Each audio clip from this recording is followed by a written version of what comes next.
2020 has been a complicated year. A lot of people may think that it has been the worst year of their lives, though amazing things have happened far more than they have realized. This is the preacher, writer and performer of Lost Cause and Brighter Than the Sun. As 2020 is coming to an end, I'm going to tell you what the Lord has done in this place, with the support of Antoine and Omarion Spratling and newcomer Eloise Stepp. So without further ado, let's start social distancing, not spiritual distancing. The year all started with my church's annual theme, All In.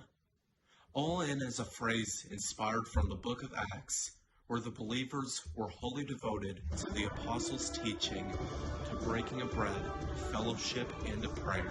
I felt amazed from the scripture, and I started Words of the Year with my word being hope, because I believed that was the only way to be all in for Jesus. 3 months passed, and I felt that everything was moving along perfectly, until this happened. COVID-19, a new virus that has spread across the globe. Because it was new, people were very frightened, and so they had quarantined for at least 2 months. Schools, churches, and even playgrounds were closed. People were meeting together virtually rather than in person. It's about enough to make a person say that this is a year of misery. But I believed, and still do believe, that this is a year of breakthrough. What did you believe was going to happen when COVID struck? I knew that we were going to be quarantined because it's a brand new virus. Corona is not like a brand new virus, but it just like it evolved, and so we're not used to this version of COVID, so we were going to be like quarantined. I just thought that it was going to go away in like a short period of time. I didn't think that it was going to last this long and affect, the whole future of the country and everything. Did you have a word of the year? If you did not, then what do you think it would have been? I think patience was a good word, because I have trouble sometimes being patient when things are out of my control, and especially it was good when COVID hit, because I had to be patient with not only myself but everyone else surrounding me. I actually did not have a word of the year at the start of this year. However, I think that my word probably would have been vision, because I know that sounds like super cliche with everything, but this year has been a lot of me planning my future and just dreamcasting, trying to figure out what I'm going to do or where I'm going to go from here. I was not the only one who thought that, of course. God has used several people from several churches to serve as his hands and feet. They knew that what they were going through was going to inflict pain in some way, but they knew that God was still in control, so they did no more than pray. This is where All In and Hope come in and make an outstanding example. Confidence started to rise in the summer. Churches and schools opened back up, though some are still attending virtually. Playgrounds eventually opened back up, and later haunted houses ran in the fall. This is a sign of growing hope. Hope and faith cause God to move. Although confidence is rising here in Tennessee, other states, such as North Carolina, are still quarantined. This is a major thing to pray for, because it can be a great opportunity for movement. What is your current confidence level in this ongoing pandemic?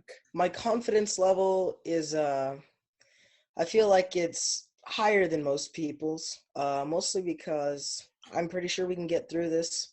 And I know even though it's a pandemic, it gives us more chances to meet different people and talk about different things because of the crisis we're in. My confidence is okay, I'm not afraid of COVID. I'm not scared of it, but I kind of don't want to get it at the same time. So I would try to keep my safe distance. What were you feeling when buildings opened back up? Oh, I felt super excited. I was ready to go eat at a ton of restaurants, and I was excited to go back to church and see my friends. Uh, I'm an extrovert, so it was really hard for me being in the house by myself most of the day. So going to buildings it really helped my morale a lot. I was feeling like mask rules were gonna be like important, and that social distancing was going to be taken seriously. And I was a little bit correct, but not correct at the same time. I sort of felt nervous because I didn't want to just start by going everywhere and then, getting the virus. I stayed home for a lot of the time, even when we were allowed to go out and do stuff. And then I ended up flying sort of soon after everything opened up. So that was a little scary. But I got home safely, and thankfully I didn't get sick or anything. But I was a little hesitant to do anything, more than I had been doing. Now that 2020 has been covered, there is one question. What can we learn from it? The world always needs God, even when there comes a vaccine for COVID. There will always be protesting, gang violence, depression, divorce, trafficking, suicide, drug addictions, bigotry whenever Satan attacks. How can we resolve this? The only way is to be all in for Jesus. He is the only one in control. Trust that God's way is greater forever. How has God moved you in 2020? It's kind of this year has been a very confusing time of year. So honestly, I don't know. I definitely think this year was a test for my, spiritual walk with Christ. I feel like he tested me, with my word patience. Like, he definitely tested my patience. And then I had surgery in the middle of the summer. And so that was really tough because I didn't get to see a lot of my friends because of Corona. But then I was having surgery and I was at home a lot. And so it was just a hard period of time for me. But I think I've grown a lot mentally. So far through this year, even though I know it's been tough, going back to church, I was really starting to feel a lot more depressed than usual because I'd just been by myself so much that really didn't have people to talk to. But I feel like I needed to go through that in order to move forward because now I know what it's like to feel like super sad. But I might not be able to relate to somebody that's sad all the time, but I can certainly get a better idea of where they're at. And I feel like I've really moved a lot through this year, and I hope to move more next year. To close this documentary, God has made a huge difference in my life this year. Since I knew that prayer was the answer, I soon realized that prayer means far more than just asking God for help.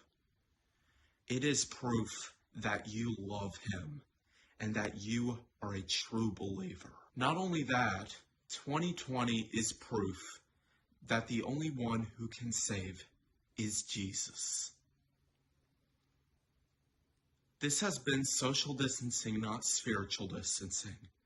Until next time, may the holidays be happy and safe.